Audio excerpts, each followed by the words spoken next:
Assalamualaikum warahmatullahi wabarakatuh. Waalaikumsalam warahmatullahi wabarakatuh.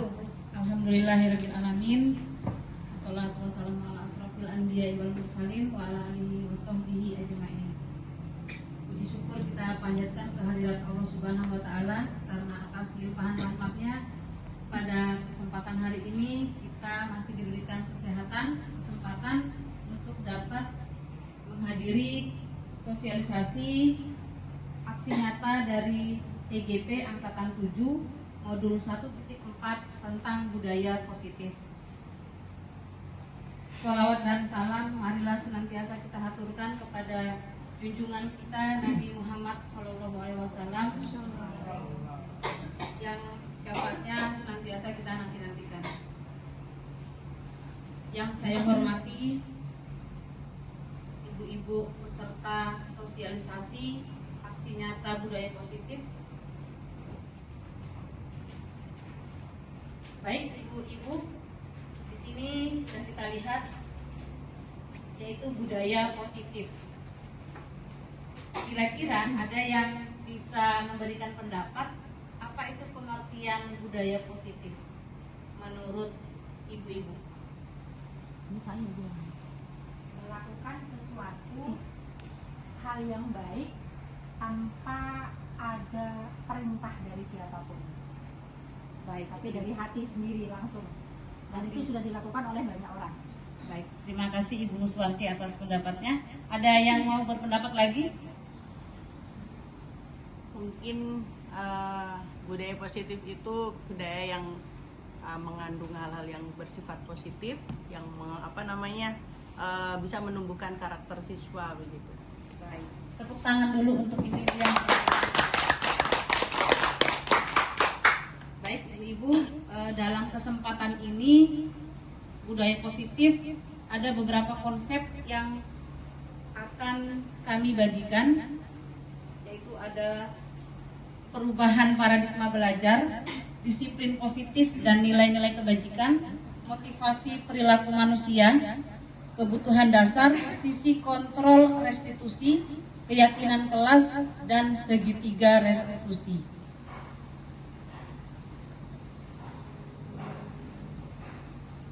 Nah, apa tujuan kita mempelajari materi tadi? Yang pertama,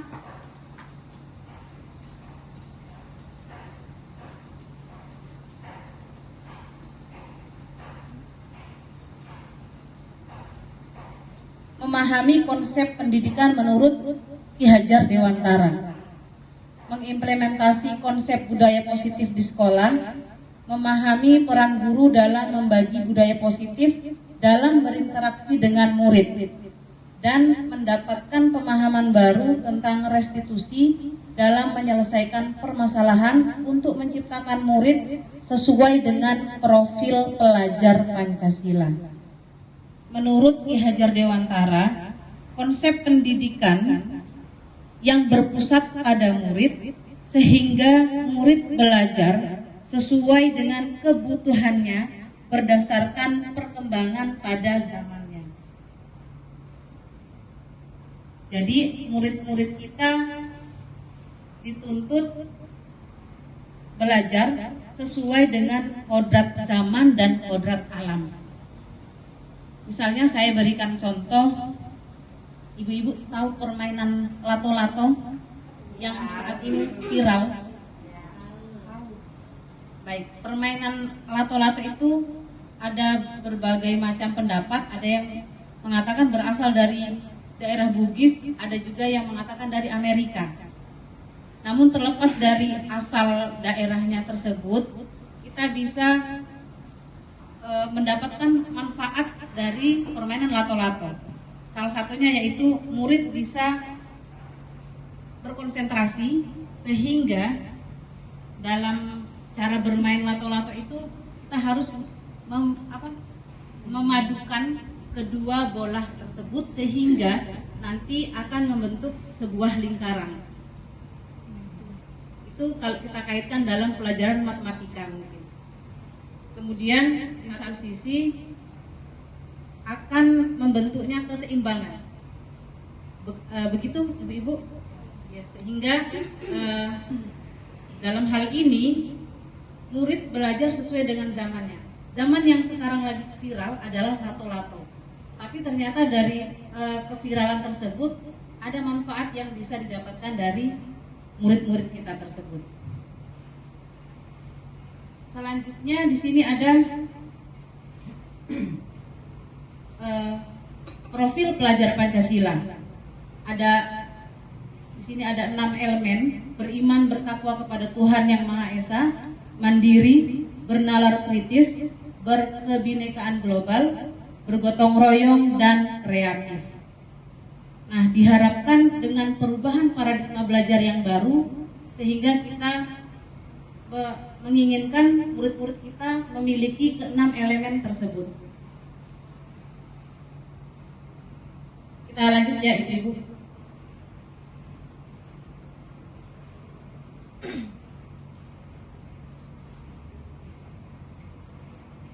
Baik, di sini coba kita praktekkan. Tangan kanan kita anggap sebagai barang yang berharga.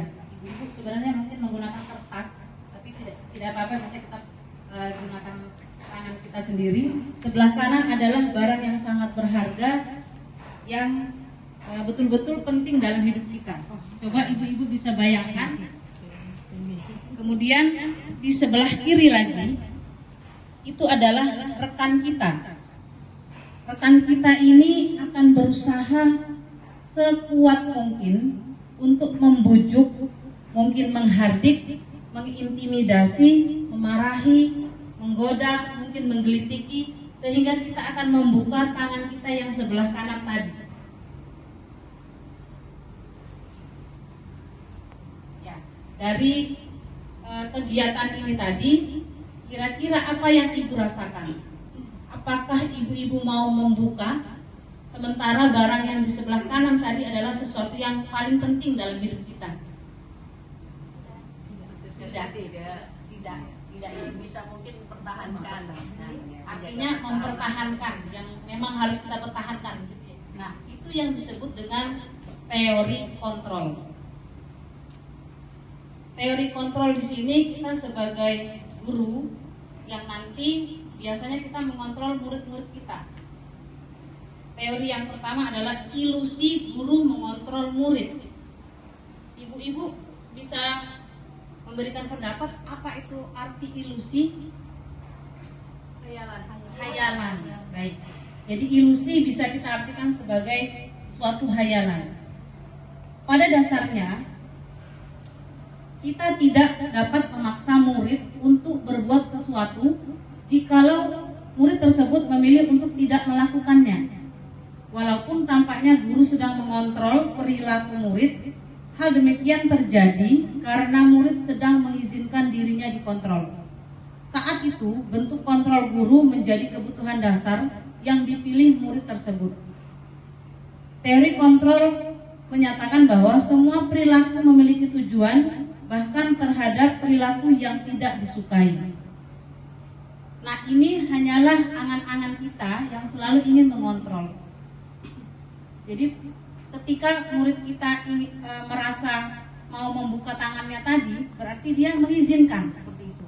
Kalaupun dia tidak mengizinkan, maka dia akan tetap menggenggam tangan tersebut. Semua penguatan positif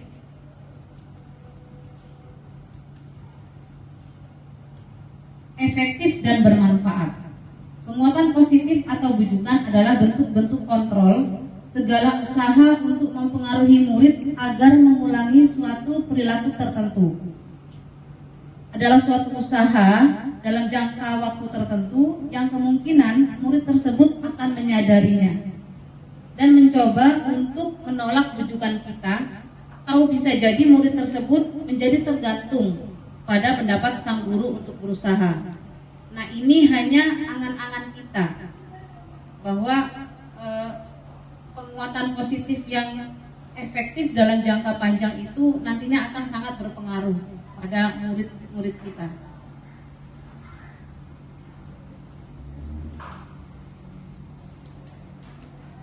Selanjutnya, ilusi bahwa kritik dan membuat orang merasa bersalah dapat menguatkan karakter. Merasa bersalah itu seperti apa, Ibu-ibu? Merasa bersalah itu jika dia melakukan sesuatu, kemudian dia menyadarinya bahwa itu salah. Ya, dia menyadari dan kemudian guru mungkin akan selalu mengejar terus kesalahan tersebut. Itu ya, ini yang paling sering mungkin terjadi. Kita memaksakan murid kita untuk melakukan sesuatu yang mungkin bisa jadi sesuatu itu tidak baik untuk dirinya dan mungkin akan berdampak negatif.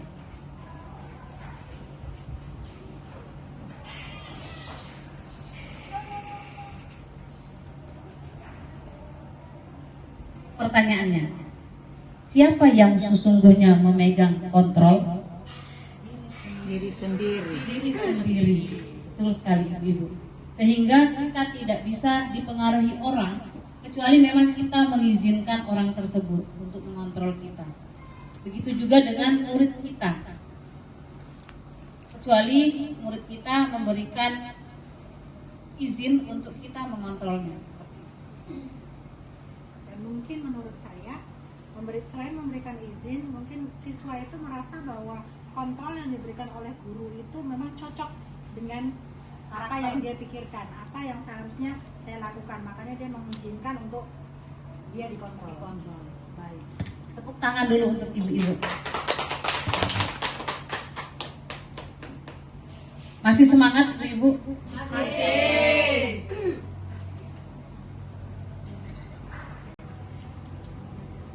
Nah, selanjutnya adalah makna disiplin. Disiplin berarti belajar.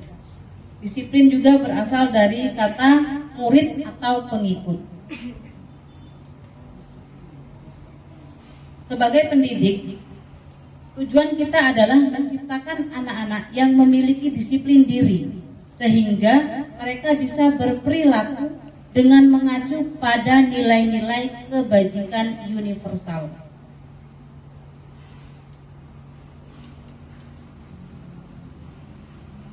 Ini adalah kebajikan, nilai-nilai kebajikan yang akan kita harapkan, yaitu mengacu pada profil pelajar Pancasila. Yang di situ ada 6 elemen yang nantinya akan kita harapkan akan tumbuh pada murid-murid kita. Dari disiplin positif yang sudah terbentuk.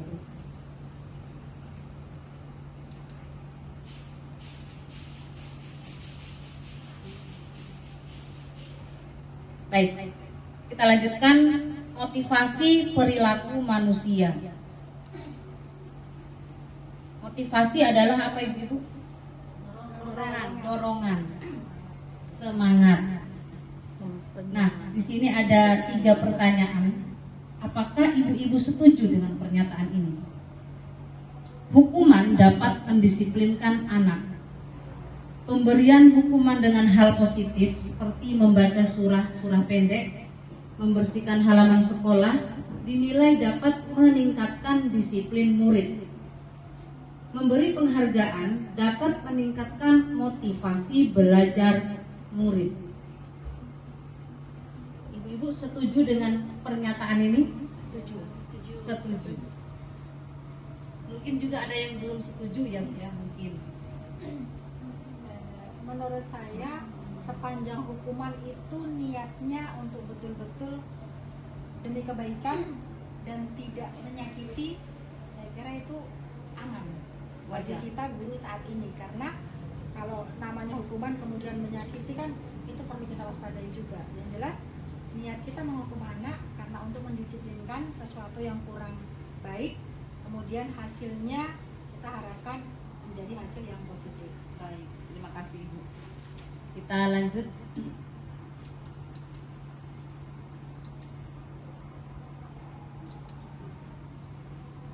Di sini ada 3 motivasi perilaku manusia. Biasanya ini orang-orangnya berpikir seperti ini. Apa yang akan terjadi jika saya tidak melakukannya? Dan motivasi ini biasanya berasal dari eksternal. dari luar, bukan dari diri sendiri. Dan urutannya ini adalah motivasi yang kurang baik. Kemudian motivasi kedua, untuk mendapatkan imbalan atau penghargaan dari orang lain. Biasa dia bertanya, apa yang akan saya dapatkan setelah saya melakukan itu?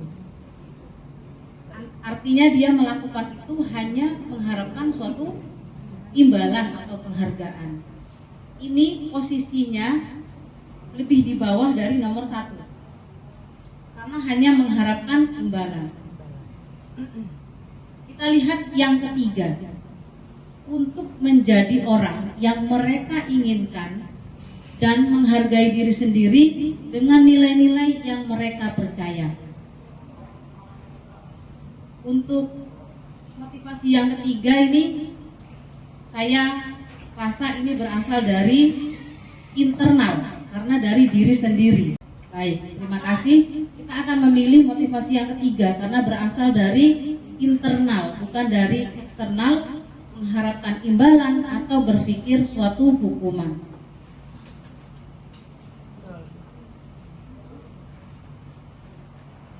Baik Ibu-ibu, tujuan dari disiplin positif adalah menanamkan motivasi yang ketiga pada murid-murid kita, yaitu untuk menjadi orang yang mereka inginkan dan menghargai diri sendiri dengan nilai-nilai yang mereka percaya. Ketika murid-murid kita memiliki motivasi tersebut, mereka telah memiliki motivasi intrinsik yang berdampak jangka panjang. Motivasi yang tidak akan terpengaruh pada adanya hukuman ataupun hadiah. Mereka akan tetap berperilaku baik dan berlandaskan nilai-nilai kebajikan karena mereka ingin menjadi orang yang menjunjung tinggi nilai-nilai yang mereka hargai.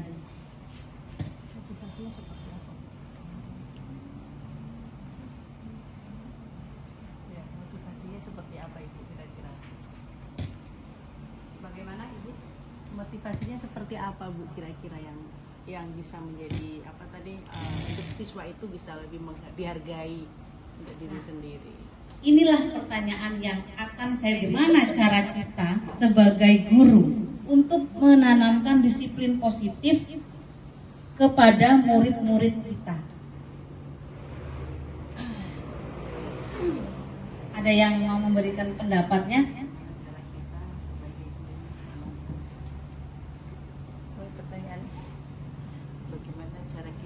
Bagaimana cara kita untuk menanamkan disiplin positif kepada murid-murid kita? Memberikan kepercayaan.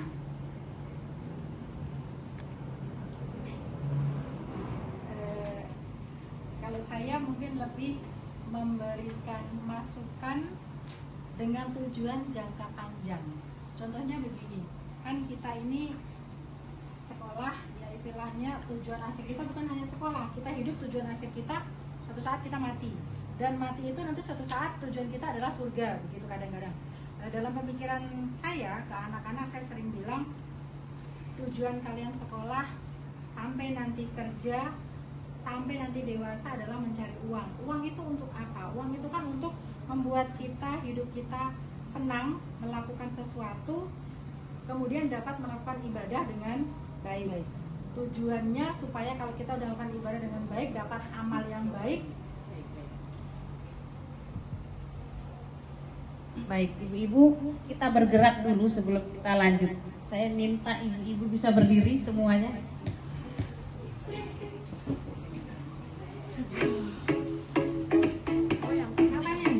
Kita akan senam bersama.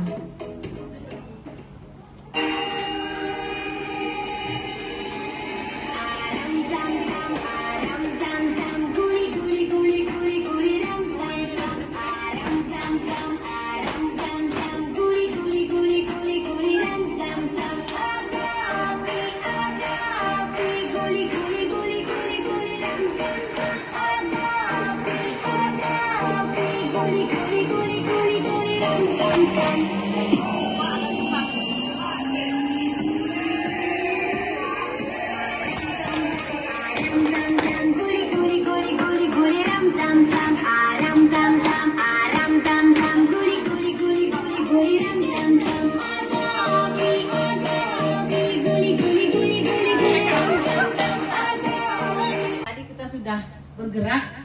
Sekarang kita akan masuk pada satu studi kasus.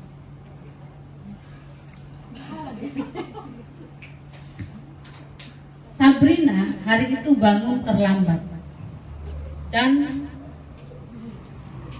terburu-buru sampai di sekolah.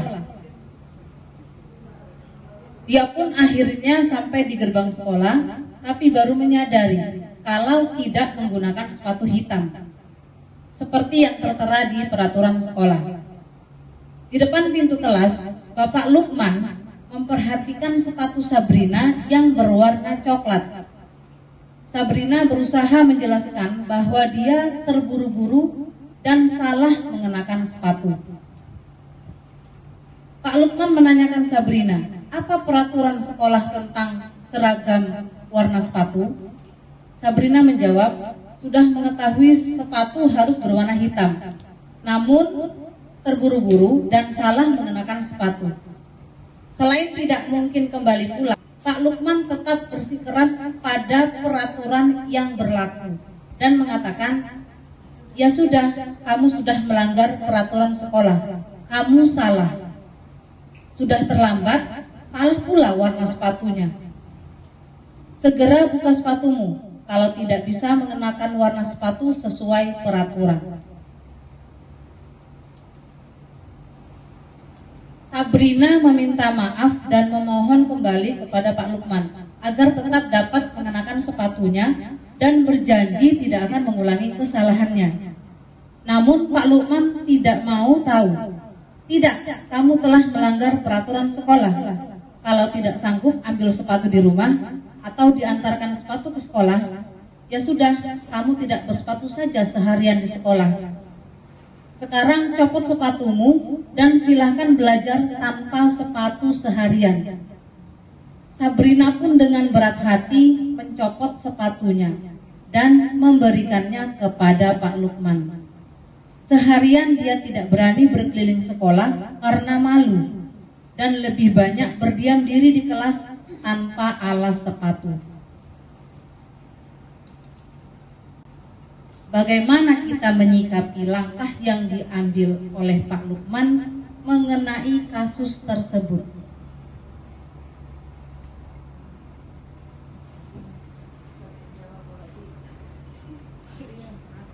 Silakan, Bu Sri. Langkah yang pertama yang dilakukan sebagai Pak Lukman mungkin yang bagaimana kita menyikapi langkah yang pertama mungkin yang pertama kita lakukan itu pemanggilan dan pembinaan. Terus setelah kita tahu kesalahan yang dia lakukan pada saat itu karena memakai sepatu warna lain dan terlambat, kita di situ akan memberikan pembinaan. Setelah adanya pembinaan, kita akan lihat lagi keesokan harinya.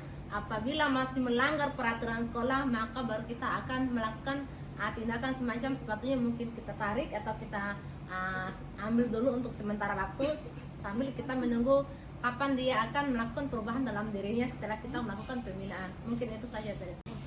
Silakan.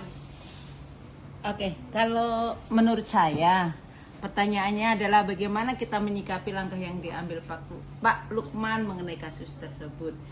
Sebenarnya apa yang diambil oleh Pak Lukman itu tidak salah karena memang Pak Lukman sebagai guru di situ mengikuti aturan yang sudah dibuat oleh sekolah. Tetapi alangkah baiknya juga Pak Lukman sebelum mengambil sepatu anak tersebut, dia harus menanyakan mengapa anak ini sampai terlambat sehingga terburu-buru. Yang jelas anak ini akan menjawab alasannya kenapa sampai terburu-buru datang ke sekolah. Nah, jika memang alasannya masuk akal, mungkin kan banyak alasan. Bisa saja dia terlambat bangun, mungkin tadi malam menjaga orang tuanya yang bermasalah sakit atau apa, kan bisa kan seperti itu. Jadi setidaknya Pak Lukman ini harus bijak mencari tahu dulu kasus permasalahan sehingga si Sabrina ini terlambat. Nah, baru bisa mengambil tindakan untuk menghukum atau apa ya bahasa ininya. Kalau bahasa kita kan tidak boleh namanya menghukum ya. Jadi artinya kita tahu dulu kasusnya si Sabrina sampai terlambat baru kita ambil tindakan. Mungkin seperti itu dari saya, Ibu. Terima kasih. Narti. Memahami dulu apa itu hukuman konsekuensi, dan restitusi. Hukuman bersifat satu arah dari pihak guru yang memberikan, dan murid hanya menerima suatu hukuman tanpa melalui suatu kesepakatan. Kemudian konsekuensi sudah terencana atau sudah disepakati, sudah dibahas dan disetujui baik oleh murid ataupun oleh guru. Dan yang ketiga adalah restitusi, proses kolaboratif. Kolaboratif itu maknanya apa ya? Kerjasama. Proses kolaboratif yang mengajarkan murid untuk mencari solusi untuk masalah mereka dan membantu murid berpikir tentang orang seperti apa yang mereka inginkan. Si Sabrina tadi sehingga dia datang terlambat. Sepakat Ibu? Sepakat. Baik, selanjutnya apa saja kebutuhan dasar manusia? Secara umum, kebutuhan untuk bertahan hidup, kasih sayang dan rasa diterima, penguasaan, kebebasan, dan kesenangan. Untuk kebutuhan bertahan hidup, kebutuhan yang bersifat fisiologis. Untuk bertahan hidup misalnya seperti kesehatan, rumah, dan makanan. Yang jelas ini harus menjadi paling utama ya Ibu, karena bertahan hidup. Selanjutnya adalah kasih sayang dan rasa diterima. Kebutuhan akan hubungan dan koneksi sosial. Kita bisa katakan hablum minanas mungkin Ibu. Kebutuhan untuk memberi dan menerima kasih sayang, dan kebutuhan untuk merasa menjadi bagian dari suatu kelompok, sehingga dia merasa diterima dalam kelompoknya tersebut. Biasanya seperti teman, keluarga, pasangan hidup. Selanjutnya kebutuhan penguasaan. Kekuatan untuk mencapai sesuatu, menjadi kompeten, menjadi terampil, diakui atas prestasi dan keterampilan kita, didengarkan dan memiliki rasa harga diri. Kebutuhan ini meliputi keinginan untuk dianggap berharga, bisa membuat perbedaan, pencapaian, kompeten, diakui dan dihormati. Selanjutnya adalah kebutuhan akan kebebasan. Kebutuhan akan kemandirian, otonomi, memiliki pilihan dan mampu mengendalikan arah hidup seseorang. Dan yang terakhir adalah kebutuhan kesenangan. Kira-kira kita perlu tidak senang Ibu-Ibu? Perlu. Jadi itu salah satu kebutuhan dasar manusia yang penting. Anak-anak dengan kebutuhan dasar kesenangan yang tinggi biasanya ingin menikmati apa yang dilakukan. Mereka juga bisa berkonsentrasi tinggi saat mengerjakan hal yang disenangi. Mereka suka permainan, suka mengoleksi barang, suka bergurau, melucu, dan juga menggemaskan. Bahkan saat mereka bertingkah laku buruk, mereka masih terlihat lucu. Itulah murid-murid kita, Ibu-Ibu.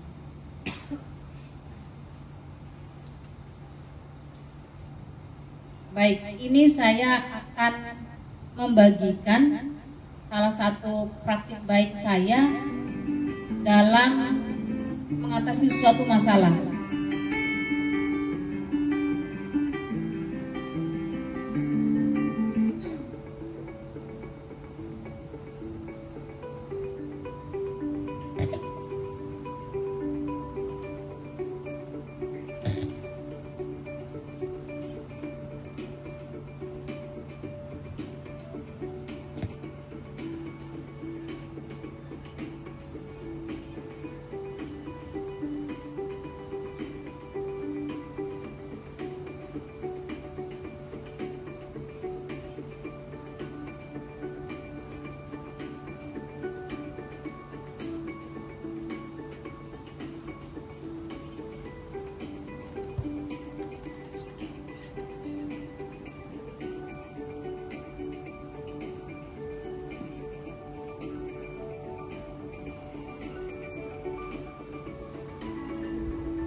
bisa ditangani harusnya.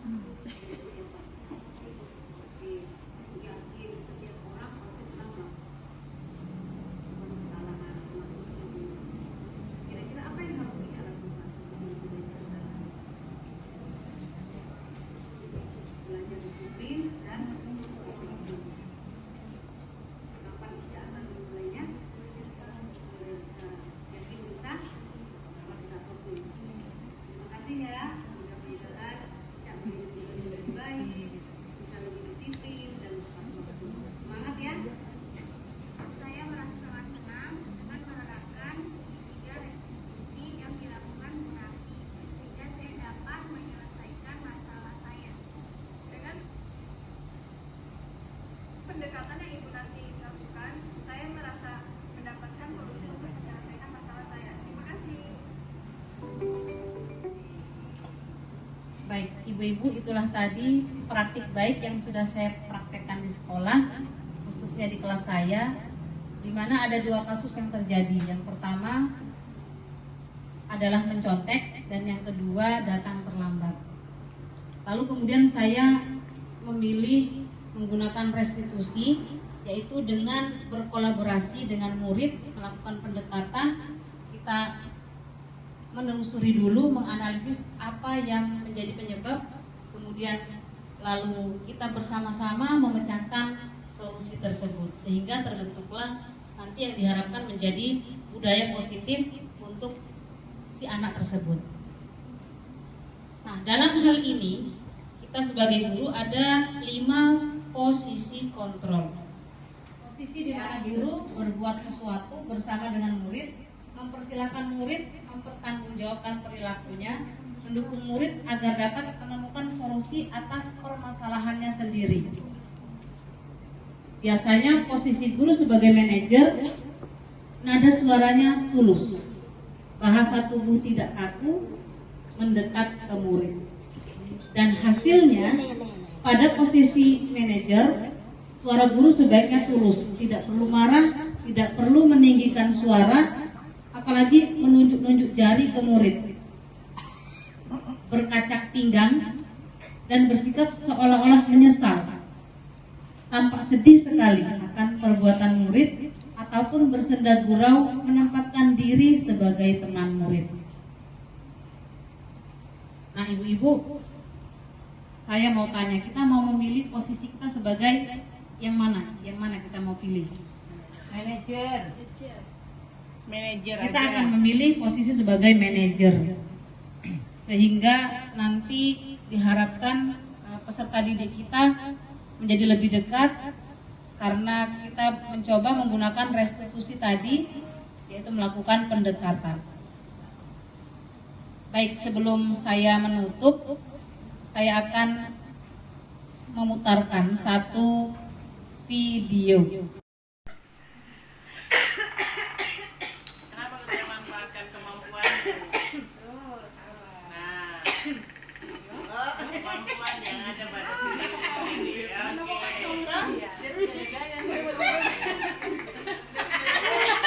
Ternyata dia punya kemampuan kok, tanpa harus itu bantuan.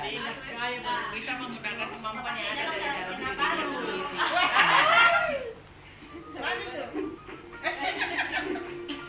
Itu pakai cara beda lagi. Ya.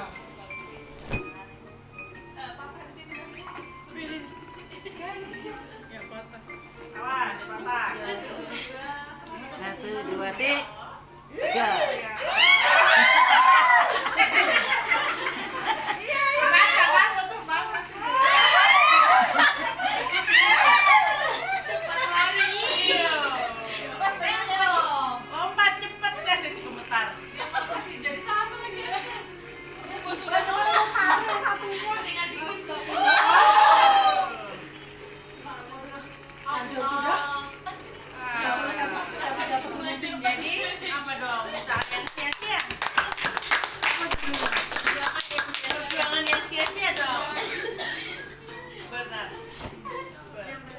Nah, ibu-ibu, kira-kira pembelajaran apa yang bisa kita dapatkan dari video Bernard Baird yang judulnya Ice Climbing?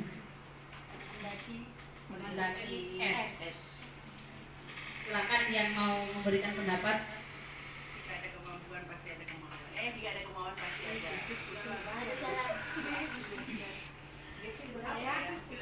Saya sedikit mungkin tapi nggak tahu ya ini mengenai atau tidak. Yang jelas kita lihat Bernard Bear ini tokohnya lucu. Kalau di film di judul-judul yang lain kayaknya tukang marah begitu, temperamen. Tapi dari film ini tadi kita lihat dia pantang menyerah. Dia memang menghayal, hayalnya cukup tinggi, ingin mendaki gunung es. Dari saat dia berkaca, pakai tas, pakai kacamata, dia langsung menghayal kalau saya mendaki bagaimana, mendaki es bagaimana.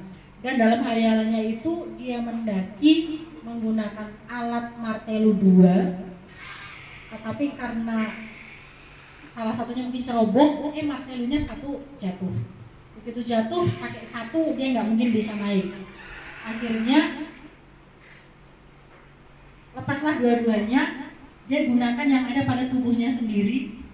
Padahal ada kemampuan yang dia miliki tanpa harus menggunakan alat, yaitu jari-jari kukunya yang tajam. Dia pakai untuk mendaki, garuk, walaupun dengan susah payah dia jatuh lagi, tapi nggak menyerah, dia naik lagi. Bukan dengan cara yang pertama lompat-lompat kiri kanan tadi, tapi dengan siksak lagi yang kedua. Sampai akhirnya sampai di atas rupanya nasib baik nggak berpihak sama dia. Tapi dia intinya pantang menyerah. Apapun yang dia pikirkan dia lakukan terus-menerus sampai suatu saat memang dia sudah berhasil sampai di atas. Walaupun nasib baik tidak berpihak karena akhirnya gunung esnya patah dan juga akhirnya gunung yang dia daki setinggi itu semuanya roboh dan jatuh bersama dia lagi. Itu tidak perlu kita pikirkan dari awal. Yang jelas kita sudah berusaha sampai setinggi itu, sudah mencapai di titik akhir, walaupun sadar lagi bahwa itu hayalan, tapi hayalan itu di dalamnya ada pembelajaran, ada hikmah bahwa kita tidak boleh pantang menyerah dalam menjalani kehidupan ini. Dan hikmah yang kedua, kalau kita menonton, sudah tahu yang kita tonton sikapnya seperti itu, berarti kita yang menonton harus menjauhi sikap-sikap yang dilakukan oleh Bernard Bear, yang tukang marah, yang temperamen, yang konyol, yang segala macam. Ya kita jangan seperti itu hikmah yang kedua. Karena sesuatu yang kita tonton kita jadikan pelajaran atau cerminan supaya kita menjadi lebih baik dari apa yang kita lihat di depan kita. Mungkin itu saja dari saya. Terima kasih. Tepuk tangan dulu, Ibu. Baik, terima kasih Ibu Suwanti. Apakah ada yang mau menambahkan? Saya. Gak apa-apa nih saya lagi. Gak apa-apa. Peringkat 1, peringkat 2, peringkat 3. Pak, dapat hari Iya. agak belakang. Saya hanya menambahkan saja. Jadi Bernard Bear ini kita ibaratkan dia adalah seorang murid atau siswa-siswi kita. Nah, setiap murid itu kan tentunya memiliki cita-cita. Ya, memiliki, kalau tanya kamu ingin apa, ada yang ingin jadi ini, jadi itu dan lain sebagainya. Ketika mereka masih di bawah atau ketika mereka masih kecil-kecil, tentunya segala sesuatu yang untuk menghantarkan anak tersebut itu disediakan. Salah satunya adalah di bidang pendidikan. Itu tadi diibaratkan bahwa bidang pendidikan itu tadi dengan alat-alat yang mungkin buku, pulpen dan lain sebagainya. Untuk meraih itu dia disediakan entah oleh orang tua ataupun oleh sekolah. Nah, itu semua digunakan oleh anak tersebut untuk meraih cita-citanya. Nah, bagaimana caranya agar anak tersebut bisa meraih cita-citanya? Tentu saja melalui proses. Bahwa dari video tadi kita bisa menggambarkan seseorang yang memiliki visi atau tujuan. Dalam hal ini sebagai guru kita memiliki tujuan agar murid kita bisa membangun budaya positif. Tentunya budaya positif tersebut bukan hanya tugas satu guru saja, tetapi adalah tugas kita bersama. Untuk itu mari kita bersama-sama berpegang tangan untuk mampu menumbuhkan budaya positif di sekolah kita, khususnya di SMP Yapis Manokwari. Demikian yang bisa saya sampaikan. Sebelumnya saya ingin ibu-ibu menjawab kalimat saya. Jika saya bilang CGP SMP Yapis Manokwari, ibu-ibu bisa jawab pasti bisa. Siap ibu-ibu? Siap. CGP SMP Yapis Manokwari Pasti bisa. Terima kasih atas perhatiannya. Mohon maaf apabila ada kesalahan. Wabillahi taufik wal hidayah. Wassalamualaikum warahmatullahi wabarakatuh.